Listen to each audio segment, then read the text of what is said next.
శ్రీ గురుభ్యో నమ. సదాశివసమారంభాం శంకరాచార్యమధ్యమాం అస్మదాచార్యపర్యంతాం వందే గురుపరంపరాం. గుజరాత్లో నివసించే ఒక కుటుంబం. వారికి పరమాచార్య స్వామివారు కానీ పరమాచార్య స్వామివారి వైభవం కానీ అసలేమీ తెలియవు.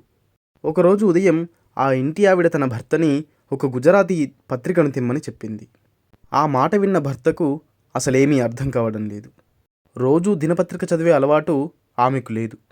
ఆమెకే కాదు, అసలు ఆ ఇంట్లో ఎవరికీ కూడా దినపత్రికలు కొనడం చదవడం అలవాటు లేదు. దాంతో అతనికి కొంత అయోమయంగా తోచి ఆమె విజ్ఞాపనని పట్టించుకోలేదు. నువ్వు రోజు దినపత్రిక చదువుతావా? ముందు ఒక కప్పు టీ ఇవ్వు అని అతను ఆమె మాటలను పట్టించుకోకుండా మాట్లాడాడు. ముందు వెళ్ళి నాకు ఆ దినపత్రిక తెచ్చిపెట్టండి, తరువాతనే నేను టీ తయారు చేస్తాను అని కొద్దిగా అభ్యర్థించింది. తన భార్య ఎందుకు అలా చెబుతుందో అర్థం కాక బయటకు వెళ్ళి ఆమె చెప్పిన పత్రికను కొనుక్కొని ఇంటికి తిరిగి వచ్చాడు. ఇంకా ఇంటిలోకి అడుగు పెడుతుండగానే ఆమె ఎదురు వచ్చి అతని చేతిలోని పత్రికను లాక్కొని గబగబా పేజీలు తిప్పుతోంది.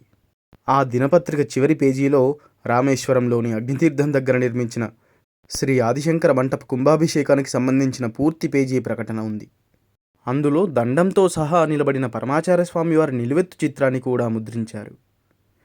మహాస్వామివారి చిత్రం చూడగానే ఆ గుజరాతీ వనిత ఆనందంతో అవును, ఈయనే, అది ఈయనే అని సంతోషంతో అరవసాగింది. ఆవిడ భర్తకి ఏమీ అర్థం కాకపోగా ఆందోళన ఎక్కువైంది. కొద్దిగా చికాకు పడుతూ, ఏం మాట్లాడుతున్నావు? ఈ పత్రిక తీసుకొని రమ్మని చెప్పావు, తెచ్చి ఇచ్చిన తర్వాత ఈయనే, అది ఈయనే అని అరుస్తున్నావు, అసలు ఏమైంది నీకు అని అడిగారు. నా కలలో వచ్చిన మహాత్ముడు ఈయనే అని ఆమె చెప్పడంతో అయితే తనకేదో కల వచ్చి ఉంటుందని అతను అనుకొని మళ్ళీ ఈ విధంగా ప్రశ్నించాడు. సరే, నీకేదో కల వచ్చింది, ఈయనే ఆ కలలో వచ్చిన వ్యక్తి అని నీకెలా తెలుసు అని అడిగాడు ఆ భర్త. తన భర్త అడిగిన ప్రశ్నకు సమాధానంగా తనకు వచ్చిన కల గురించి పూర్తిగా వివరించింది. నాకు ఒక కల వచ్చింది. నేను మన ఇంటి ముందర ఉదయాన్నే ముగ్గు వేస్తున్నాను. అప్పుడు నా ముందు ఒక సన్యాసి ప్రత్యక్షమయ్యారు. నాకు ఆయన సాధారణ సన్యాసిలా అనిపించలేదు.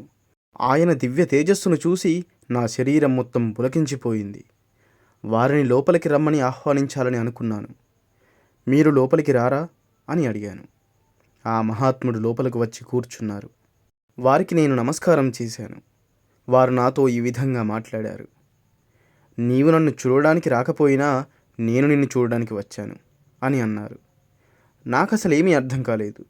నేను వారితో, స్వామి, మీరు ఎవరో నాకు తెలియదు, ఎక్కడుంటారో కూడా తెలియదు, మరి నేను మీ వద్దకు వచ్చి మిమ్మల్ని ఎలా దర్శించుకోగలను అని అడిగాను. అప్పుడే స్వామివారు ఈ దినపత్రికను చూడమని చెప్పారు. అక్కడితో కల ఆగిపోవడంతో నేను నిద్ర నుండి మేల్కున్నాను. అందుకే ఈ పత్రికని తీసుకొని రమ్మని నేను మిమ్మల్ని అడిగాను. ఇదిగో, ఈ పత్రికలో ఇక్కడ ఉన్న మహాత్ములే నాకు కలలో కనబడిన స్వామివారు.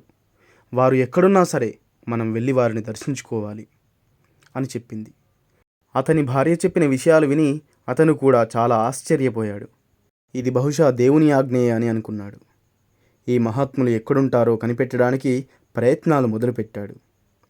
కంచి కామకోటి పీఠం అని అక్కడ వ్రాసి ఉండడంతో ఇద్దరూ కాంచీపురం బయలుదేరారు.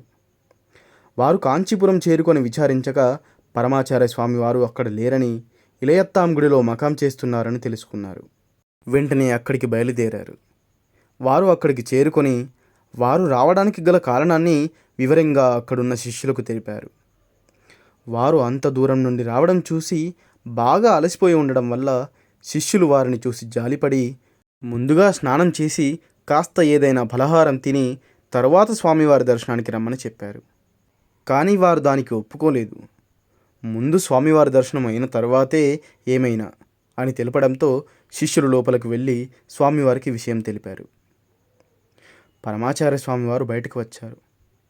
ఆమె స్వామివారిని చూసి, మీరే నా దైవం, నేను ఎప్పటికీ మీ వద్దనే ఉంటాను అని విపరీతంగా ఏడుస్తోంది. ఆమె కొంచెం స్థిమితపడిన తర్వాత పరమాచార్య స్వామివారు ఆమె ఎవరని, ఎక్కడి నుండి వచ్చారని, తన గురించి వాళ్లకు ఎలా తెలిసిందని స్వామివారు ఏమీ తెలియనట్టుగా అడుగుతున్నారు. ఎందుకంటే అక్కడున్న వారెవరికీ స్వప్నదర్శన రహస్యం తెలియకూడదని.